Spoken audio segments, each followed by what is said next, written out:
Bonjour, dans cette vidéo on va s'intéresser à la deuxième série des exercices et problèmes sur la notion de pourcentage.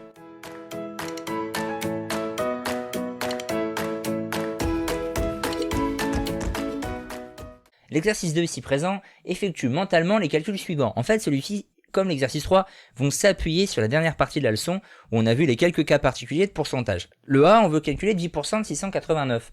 10% d'une valeur, c'est un dixième de la valeur. Un dixième de 689, ça va être 68,9. Ça se fait de tête. 50% d'une valeur, c'est prendre la moitié. Donc on va prendre la moitié de 500, ça va donner 250. 25% d'une valeur, c'est prendre le quart d'une valeur, donc 80, on le divise par 4, on trouve 20. Ici, c'est encore prendre la moitié de la valeur, la moitié de 1600, c'est 800. 75% de 28, c'est un peu différent. Si on a 75%, ça veut dire qu'on a perdu 25%. Donc on peut calculer 25% de 28 et on les retirera à 28. Alors seulement un quart de 28, 28 c'est 7 fois 4, donc un quart c'est seulement 7. On va retirer 7 à 28, il va rester 21. C'est ça, 75% de 28. Enfin, 20% de 45. En fait, on calcule 10% de 45 et on multiplie par 2. 10% de 45, c'est 4,5 fois 2. On trouve 9. L'exercice 3, ça va reprendre un peu la même logique, sauf qu'on parle d'ordre de grandeur ici. Alors 48,6% de 340, pour avoir un ordre de grandeur, il faut se dire 48,6, c'est quasiment 50%, c'est juste un peu plus petit. Donc on va prendre la moitié en fait de 340. La moitié de 340, c'est 170. Voilà un ordre de grandeur du résultat. Là, 11,2%, on va se dire que c'est quasiment 10%, et 10% de 500, c'est 50.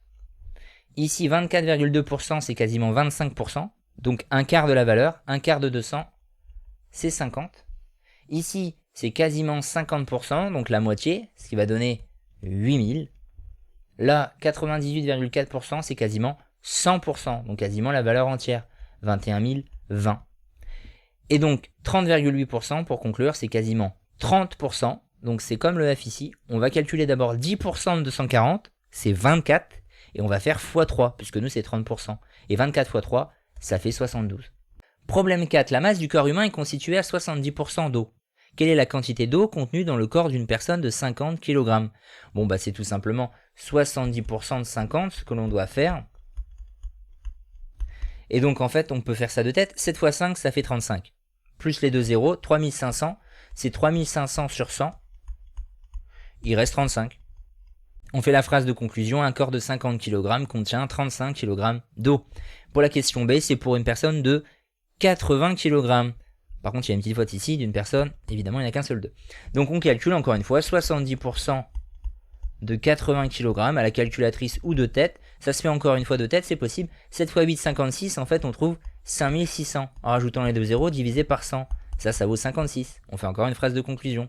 Un corps de 80 kg contient 56 kg d'eau. Problème 5. Dans un magasin, un canapé est proposé au prix de 320 €. Le vendeur propose une réduction de 14%.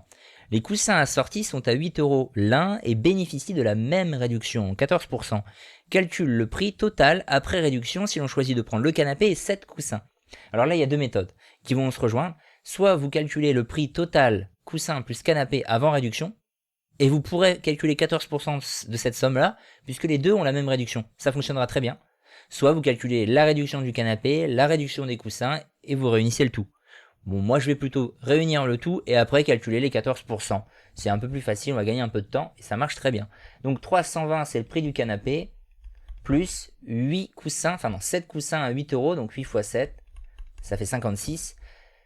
Donc là on n'a pas besoin de mettre de parenthèse, la multiplication elle est prioritaire sur l'addition. Et donc on va faire 320 plus les 56, on trouve 376. Ça c'est le prix si on n'a pas la réduction de 14%. Nous on va calculer la réduction. Alors, plutôt que calculer la réduction, vu que je cherche ce que je vais payer, si j'ai 14% de réduction, ce qui va me rester à payer, c'est 100% moins ma réduction de 14%. C'est donc 86% du prix, voilà ce que je vais payer. Et donc j'ai plus qu'à calculer 86% de 376.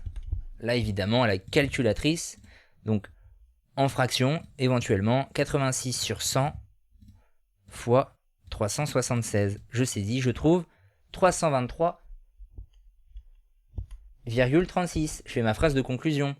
Le prix final sera de 323,36 €. Enfin, problème 6, Simon doit imprimer un document de 54 pages. Il a une imprimante qui imprime 6 pages par minute.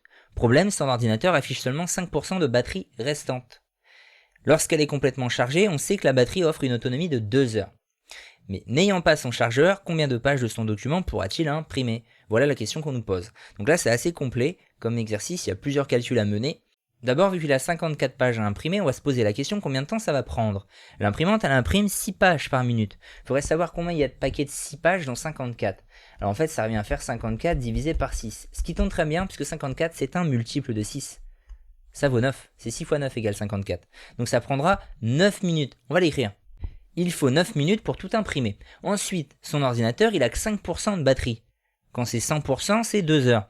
Il faut savoir 5% de 2 heures, combien ça va valoir. En minutes, tant qu'on y est, puisque là, c'est plutôt en minutes qu'on est en train de regarder les choses. 2 heures, c'est donc 2 fois 60. C'est 120 minutes. On va donc calculer 5% de 120 minutes. On fait ce calcul-là. Tu peux être fait de tête. 5 fois 120, ça fait 600. 600 sur 100, ça fait donc 6. Et donc on fait une phrase, il reste 6 minutes d'autonomie. Alors du coup, on peut déjà dire qu'il n'aura pas assez de temps, ça se voit, puisqu'il en a besoin de 9, il en a que 6. Donc il faut se poser la question, en 6 minutes, combien il va imprimer de feuilles? C'est facile.